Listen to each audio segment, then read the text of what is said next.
সোয়েটারের দাম দেলা চলতেছে শীতকালে, ভাই এটা কত, এত টাকা, আপনি উপর দিয়ে এসে বলতেছেন আমি এটা এত দিব, এটা ঠিক না। দুইজনের লেনদেন চলতেছে, আপনি মাঝখান দিয়ে এসে এটা বলেন কেন? ওয়াকুনু ইবাদাল্লাহি ইখওয়ানা, তোমরা পরস্পর সবাই ভাই ভাই হয়ে যাও। হে বান্দারা, তোমরা ভাই ভাই হয়ে যাও। বলেন সবাই, আমরা ভাই ভাই। পরে কি কয় দেখেন, আল মুসলিমু আখুল মুসলিম, মুসলমান মুসলমানের ভাই। এখানে কারা কারা মুসলমান? সবাই মুসলমান। তাহলে নবীজি বললেন মুসলমান মুসলমানের হাত নামান। তাহলে আপনারা একজন আরেকজনের কি? নবীজি বলেন মুসলমান মুসলমানের ভাই, লা ইয়াজলিমুহু, মুসলমান ভাই ভাই যেহেতু ভাই ভাইকে অত্যাচার করতে পারে না। আপনারা কি? ভাই ভাই। ভাই ভাইকে কি করতে পারে না? অত্যাচার। ওয়ালা ইয়াখজুলুহু, ভাই ভাইকে অপদস্থ করতে পারে না। ওয়ালা ইয়াহকিরুহু, ভাই ভাইকে তুচ্ছ তাচ্ছিল্য করতে পারে না।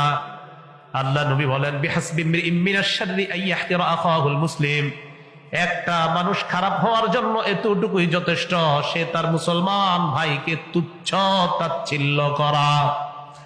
আপনি আপনার কোন মুসলমান ভাইকে তুচ্ছ তাচ্ছিল্য করলেন, আপনি খারাপ হওয়ার জন্য এতটুকুই যথেষ্ট।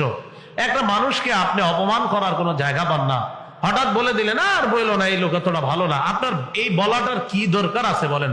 মনে করেন আসলেই খারাপ, তো এটা কি মানুষের সামনে এইভাবে প্রকাশ করতে হবে? আরে বললো না সে ভালো মানুষ না।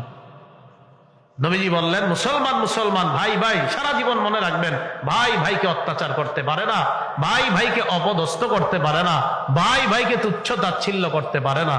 শেষের দিকে আল্লাহ রসুল বলেন কুল্লুল মুসলিমি আলাল মুসলিমি হারাম দামুহু ওয়া মালুহু ওয়া ইরজুহু, এক মুসলমানের জন্য আরেক মুসলমানের সম্পদ হরণ করা হারাম, সম্পদ লুণ্ঠন করা হারাম, সম্মান লুণ্ঠন করা হারাম, রক্তপাত করা হারাম।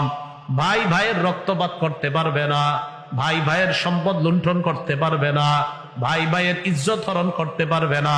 বলেন তো আমরা কি? তাহলে ভাই ভাইকে অপমান করতে পারে, ভাই ভাইয়ের রক্তপাত ঘটাতে পারে, ভাই ভাইয়ের সম্মান হানি করতে পারে? এটা কি মুখে না, না বাস্তবেই না? তাহলে আমরা সবাই ভাই ভাই। আমাদেরকে ভাই বানায়া গেছেন কে? নবীজি। বলেন কে বানাইছেন? তাহলে মুসলমান মুসলমান ভাই ভাই।